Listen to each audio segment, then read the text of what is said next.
Chapter 1. The Western Capital. Day 4. The sunlight that got past the curtains pried open Mau Mau's heavy eyelids. The bed, complete with fancy canopy, the bright, clear air, and the elaborate furnishings reminded her once again that she was not in her house at the capital. Want more sleep? She sat up, rubbing her eyes. Nights were so cold that she slept under several heavy blankets and some sort of pelt, but once the sun rose, it got awfully hot. Already, one of the layers was on the ground, and Mau Mau's feet were kicked out from under the covers. She thought she'd heard shouting in the middle of the night. It had woken her up, and she'd slept only lightly after that. Who would do that sort of thing? What obnoxious neighbors. Breakfast should be arriving soon. Mau Mau was happy they didn't all have to get together to eat. Probably a bit of courtesy toward hungover guests. Deciding to get changed before the serving girl arrived, Mau Mau slipped out of her sleepwear, putting on an outfit she picked at random from a clothing rack. Today, she was wearing an ordinary skirt and short-sleeved top over a cool-looking drape. The best thing about it was the way it breathed. Touches of embroidery on the collar and hem gave it a Western look. The silver hair stick sat on the table. Mau Mau didn't put it on her head, but used a simple tie to hold back her hair. She did, though, place the hair stick in the folds of her clothes to make sure she wouldn't lose it. She always carried a small package containing medicine, bandages, and the like, so she simply added it to that. The knock on the door came just as she finished changing. Come in, she said, and a maid entered with a cart bearing breakfast. The menu was a little sparser than usual, perhaps taking into account the extensive banquet the night before. Mau Mau had a couple mouthfuls of the plain congee and was just thinking some black vinegar might improve the flavor when a very loud knock came on the door. Mau Mau poured some black vinegar into her congee, took a bite, and then, not hiding her annoyance, said, "Come in." "I would swear it took you an extra moment to answer," Basen said as he entered. There was a man with him, but it wasn't Jinshi. Unsure how to feel about that, Mau Mau swallowed her food and pretended she didn't know what Basen was talking about. "It was your imagination, I'm sure," she said. "You're having breakfast?" Basen asked. Not that it seemed to motivate him to leave. Something, Mau Mau figured, must have happened. She set down her chopsticks and looked at him. "What's going on?"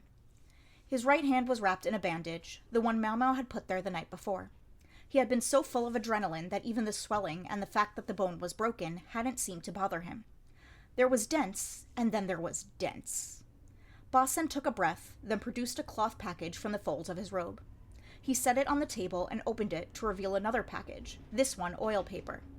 No sooner had he unwrapped it than Mau Mau's nose prickled and she started back. The offensive odor came from a ceramic jar in the packet. "Is that perfume by any chance?" she asked.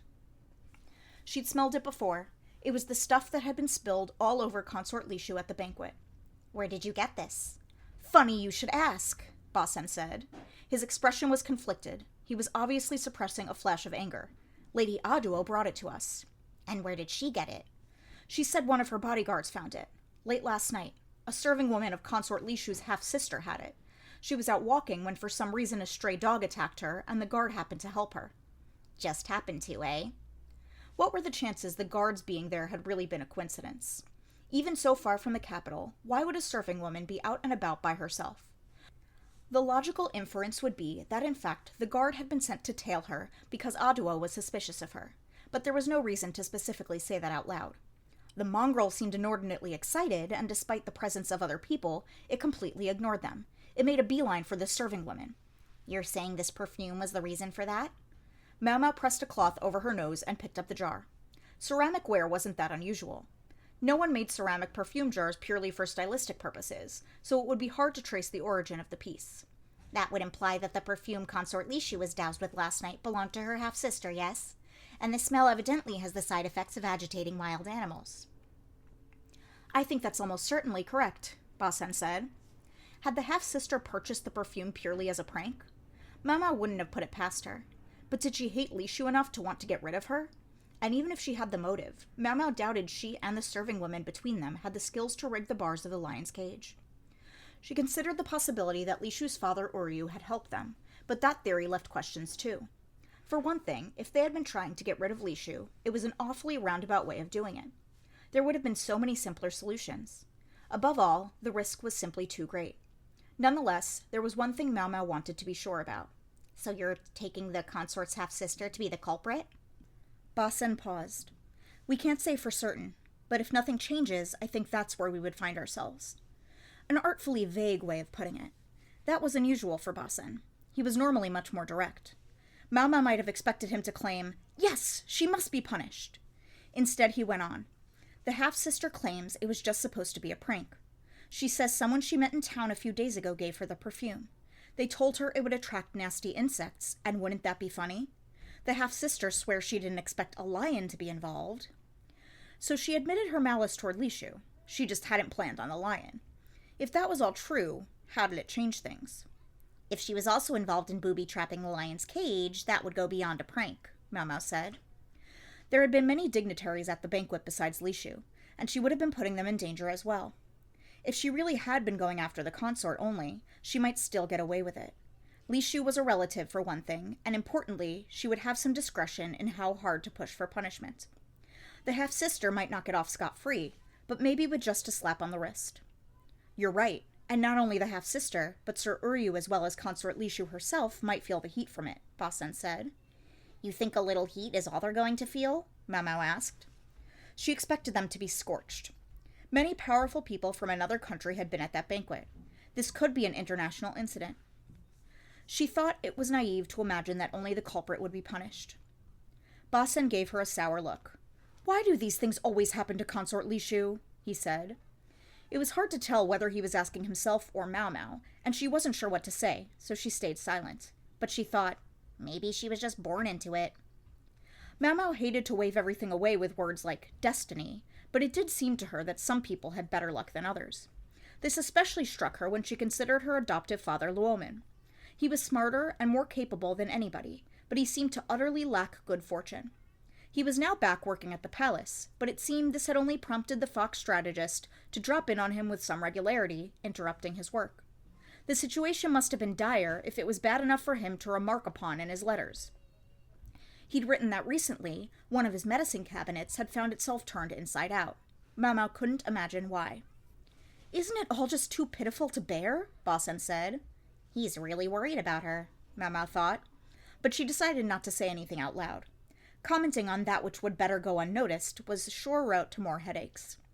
Still, it was true that the consort, in her consort-ish way, had her problems. Fundamentally, she always simply allowed herself to be swept along. Mau Mau knew that was somewhat inevitable. It was how Lishu had been raised, and it was how she had always lived. Yet Mau Mau couldn't help thinking of the young woman who had come to the pleasure district to sell herself as a courtesan. She'd done it in order to cut ties with her father, to help her sister eat, and to pull herself out of the muck. Mau Mau couldn't bring herself to hate a personality like that. If the consort had half that much drive...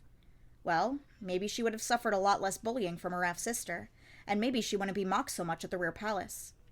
Anyway, that was enough preliminaries. It was time for Mau Mau to find out exactly why Basen had come to her. Is there something you'd like me to do, sir? She asked. Yes, there is, Basen said, and took out a piece of paper. It looked like a wanted poster, but something puzzled Mau Mau. What's this mean? That's what I'd like to know. This is the woman she said gave her the perfume. The sketch on the paper did indeed appear to depict a woman, but her face was veiled so that only her eyes were visible. To compensate, the sketch included her entire body, but although the details of her clothes were carefully drawn, she could obviously just change outfits. Is she a merchant? No, apparently she just started talking to the half-sister while she was doing some shopping in town. In town, huh? Mau Mau listened to Basen's story doubtfully.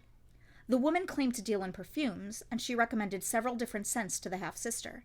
This one was among them. Supposedly, the merchant had told her the perfume could attract men, but to be careful how she used it. The smell would be too strong unless it were properly diluted, the half-sister was told. In fact, some people had even been known to use it in pranks. This, it seemed, was where the half-sister had gotten the idea for her little joke.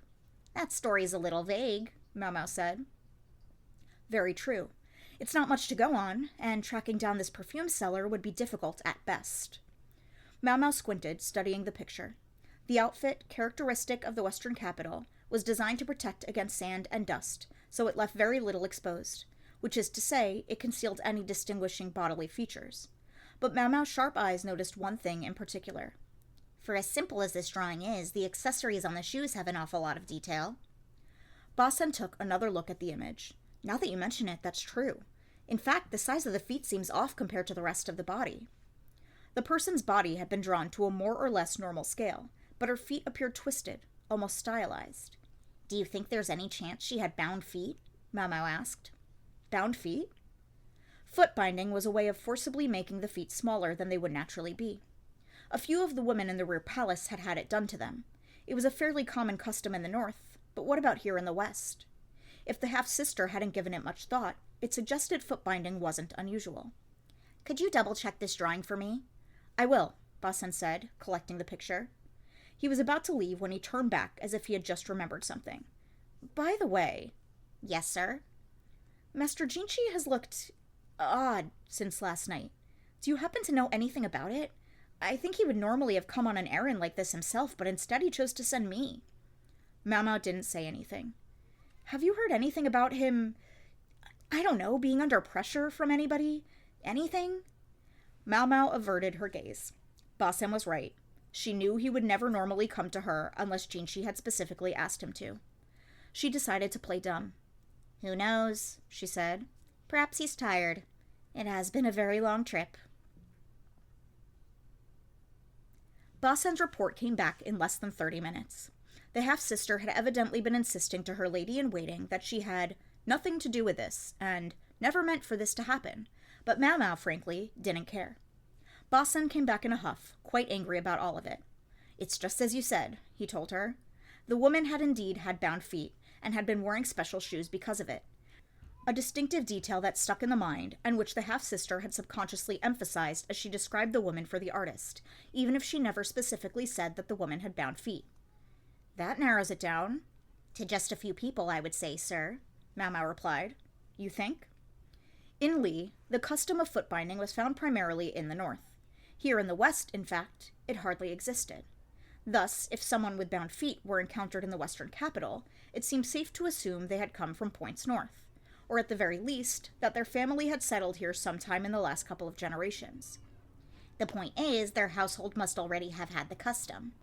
Basen looked dubious. You don't think she might have been a traveler? Mau Mau shook her head at the idea. If she was, she would have to be the daughter of a household that could afford to send her in style, like Consort Lishu.